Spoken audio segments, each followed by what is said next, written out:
Cade Cunningham llegó a los Detroit Pistons para devolver la gloria a la franquicia. Tras años de proyectos horribles, desastres y muchísimas derrotas, llegó él para cambiarlo todo. Cade ya es un base de categoría All-NBA, y yo os lo dije en este canal un frío diciembre de 2021, cuando apenas llevaba unos meses en la NBA, pero es que ya por aquel entonces era muy bueno y no ha hecho más que mejorar. Los Detroit Pistons tienen una fantástica oportunidad de llegar muy lejos en la conferencia este. Cade Cunningham es su líder, ha trabajado muchísimo para llegar a donde está y por eso las expectativas con él son tan altas. Cade creció mientras jugaba como quarterback, lo que le vino genial para desarrollar mejor su visión de juego y su papel como líder. Gracias a su hermano y a su padre, optó por el baloncesto, y menos mal. Arrancó como titular en el instituto, y ya en su segunda temporada mostró un poco de su potencial. 18 puntos, 8 rebotes y 5 asistencias por partido. Un jugador total que estaba en todas partes. Decidió pedir el transfer a Montverde Academy por el nivel de su staff y las puertas que iba a abrirle. Dejó múltiples exhibiciones y para su último año estuvo acompañado por Scottie Barnes y Day'Ron Sharpe. Con un 14-6 de promedio en apenas 22 minutos, se llevó múltiples reconocimientos, como Mr. Basketball USA o el Jugador Nacional del Año. Eso sí, cuando la pandemia llegó, se quedó sin poder jugar el Jordan Brand Classic, el Nike Hoop Summit y todos estos partidillos de estrellas jóvenes porque se suspendieron, vaya. Pese a lo poco que jugó con una plantilla tan profunda, su talento estaba fuera de dudas. Equipos como Duke, Kentucky o North Carolina le ofrecieron una beca, aunque aquí hubo una universidad más inteligente que el resto. Oklahoma State contrató a su hermano como asistente y para allá que fue. Era el jugador con el mayor ranking del programa desde Marcus Smart en 2012, y pese a que no podrían disputar el torneo final por una suspensión, Cade siguió comprometido con ellos. Debutó con 21 puntos y 10 rebotes, y partido a partido dejó numerosas exhibiciones. Un día un game winner, otro día 13 puntos en 91 segundos, 40 tantos a Oklahoma. También ganó un partido en el que no eran nada favoritos contra Baylor, y al final acabó con unos promedios de 20 puntos, 6 rebotes y 3 asistencias. También obtuvo todo tipo de reconocimientos: primer equipo All-American, jugador del año de la Big 12 y novato del año de la NCAA. Estaba llamado a ser el número 1, y así sucedió. Detroit seleccionó a un base gigantesco dispuesto a dominar en su posición. Y eso que no arrancó de la mejor forma. Sufrió una lesión en el tobillo y no debutó hasta el quinto partido, con minutos limitados y una actuación en el tiro paupérrima. Dejó la anotación más baja de un número 1 desde Anthony Bennett. Una presentación dura de pelotas. Le costó arrancar, pero una vez cogió velocidad, demostró por qué prometía tanto. Un triple doble a los Lakers, 34-8-8 a Denver. Se llevó también el premio a Rookie del Mes en enero y el MVP del Rising Star Challenge. Ya en marzo se fue por encima de los 22 puntos, 7 asistencias y 6 rebotes. Era el primer novato con unos números así desde, chequea las notas, Michael Jordan. Voy a hacer una breve pausa por aquí. Aquellos Pistons eran muy jóvenes y muy malos. Ganaron 23 partidos, pero es que si miramos lo que era aquella plantilla, pues tuvo bastante mérito. Cade fue efectivo y eficiente. Era el base principal de un equipo limitado, sí, y no llegó a ser dominante. Por eso mismo solo pudo quedar top 3 por el premio a Rookie del Año. Todavía necesitaba un poco más de tiempo para adaptar y traducir su estilo a la NBA, pero no era nada dramático. No recibió muchas críticas porque la 21-22 fue una temporada regular de transición y las expectativas estaban puestas en la 22-23. Si este año había sido su carta de presentación, la siguiente temporada debía ser la de consolidarse. Para ello, Detroit ejecutó su agencia libre pensando en él y estaba mejor rodeado. La llegada de Bogdanovich, por ejemplo, fue importante, y desde el staff se prepararon para distribuir mejor los roles. Cade era el número 1, el eje central, y todo debía girar sobre él. Por desgracia, esto nunca llegó. Sufrió una lesión el 9 de noviembre y pasó toda la temporada prácticamente en blanco, jugando solo 12 partidos. Es curioso cómo, pese a esto, mejoró sus números, con un 26-6 final. La muestra es muy pequeñita, 12 partidos, pero dejó su récord personal con 30 35 puntos, 9 rebotes y 8 asistencias frente a Atlanta, así como otro encuentro en el que rozó el triple doble y múltiples espectáculos en el rebote, lo cual no evitó que, sin él, todo se viniese abajo. 17-65 de balance final, ocupando la parte más baja de toda la competición. Esto les sirvió para valorar mejor y con más paciencia diferentes nombres de la plantilla, aunque Cunningham estaba frustrado por no poder jugar y no poder ayudar a sus compañeros a ser más competitivos. De todas formas, su objetivo era recuperarse. Su carrera iba a ser mucho más larga e importante que una lesión en su segundo año, que sí, no es una experiencia agradable, pero Detroit tampoco tenía grandes metas. Gracias a este pésimo resultado, pudieron seleccionar a Ausar Thompson con el pick número 5. También le dieron un contrato de 78 millones y 6 temporadas a Monty Williams, el entrenador que llevó a los Suns a las finales de la NBA. Estaban preparados para, esta vez sí, dar un salto adelante y pelear, o al menos eso es lo que pensaban.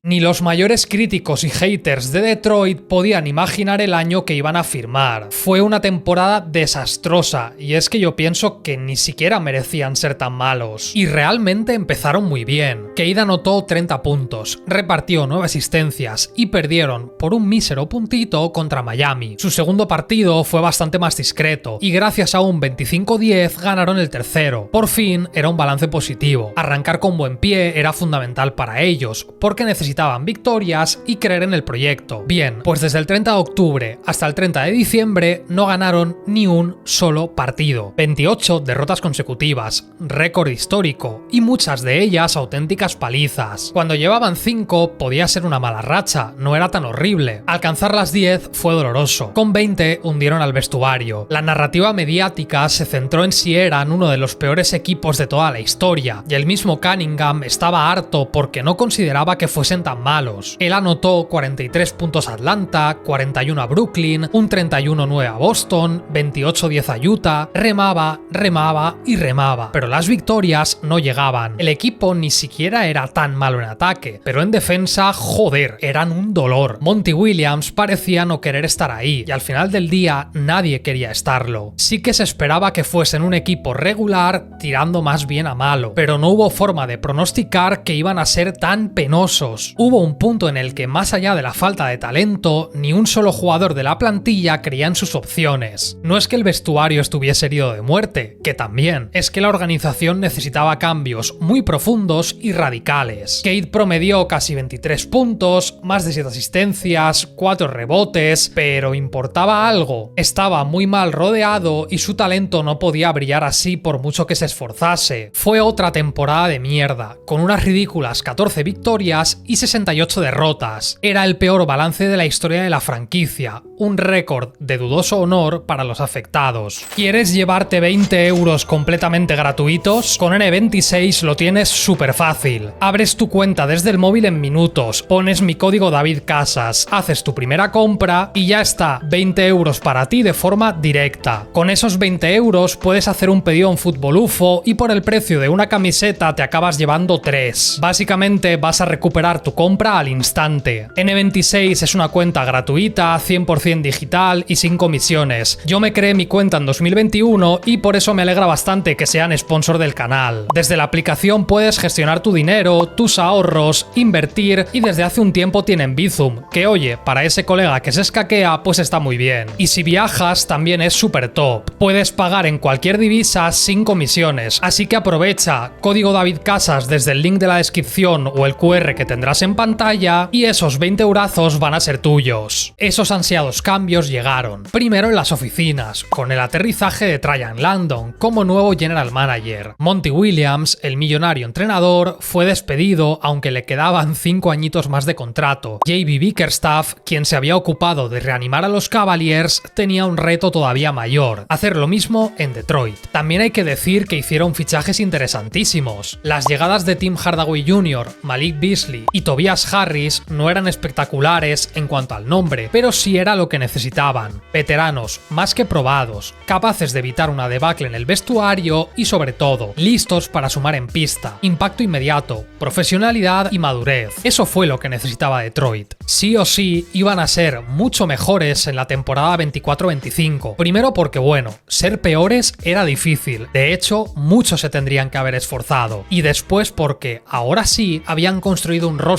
equilibrado, listo para competir y pensado específicamente para que Cade Cunningham brillara. La estrella de este vídeo iba a demostrar que nunca fue el problema. Cuando no se vio tan solo, cuando la plantilla mejoró, explotó.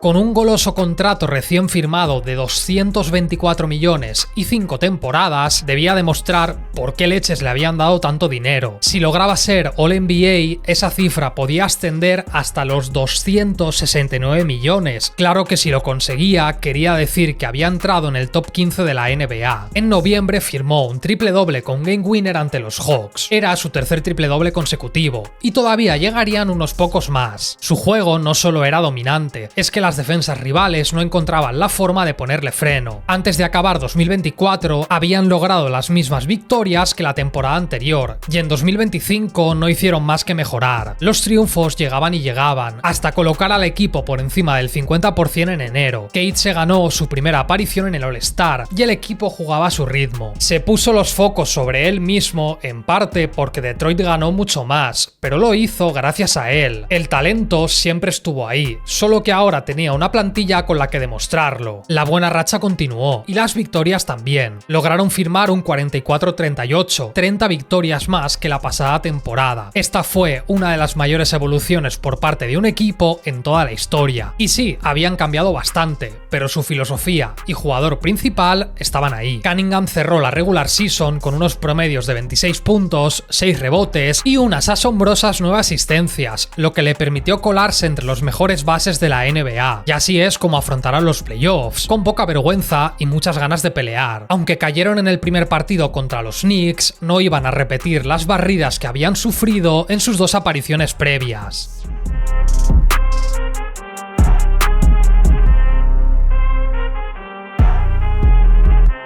Con 33 puntos, 12 rebotes y un 52% de acierto, Cade conquistó Nueva York. Los Pistons pusieron el 1-1 en una vibrante serie y los fans estaban encantados con su estrella. Acababa de demostrar que estaba listo para brillar cuando más importaba, y encima lo hizo en la meca del baloncesto. Luego perdieron los dos partidos en Detroit, aunque hay que decir que tampoco fue una sorpresa mayúscula. Los Knicks tenían una plantilla mucho mejor y aún así sufrieron de lo lindo para ganar, especialmente en el cuarto, con polémica en la última jugada. Los árbitros reconocieron un error al no pitar una falta que les hubiese concedido tiros libres y seguramente la victoria. Ya con el 3-1 en contra, Cade volvió a destacar gracias a un 25-8-8 y forzaron el sexto y desafortunadamente definitivo. Tras un desenlace frenético, Nueva York selló la victoria, ya que acabó un brillante año en la ciudad de la Motown. Pese a la derrota final, Cunningham demostró que podía ser una amenaza en los playoffs. Su año se zanjó con un reconocimiento en el tercer quinteto All-NBA, la tercera posición en el premio por el jugador más mejorado y un top 7 por el MVP, que esto sí que es valioso. El presente de Detroit ya es brillante, pero es que su futuro ilusiona mucho más.